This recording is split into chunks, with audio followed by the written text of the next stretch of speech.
साई प्रेमा गळाया अहंता नमस्कार साष्टांग श्री साईनाथ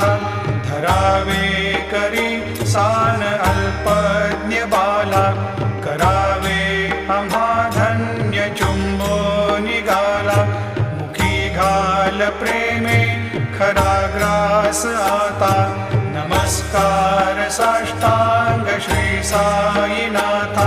सुरादिक ज्यांच्या पदावंदिताती शुकादिक ज्यांचे समानत्व देती प्रयागादि तीर्थे परिनम्र होता नमस्कार साष्टांग श्री साईनाथ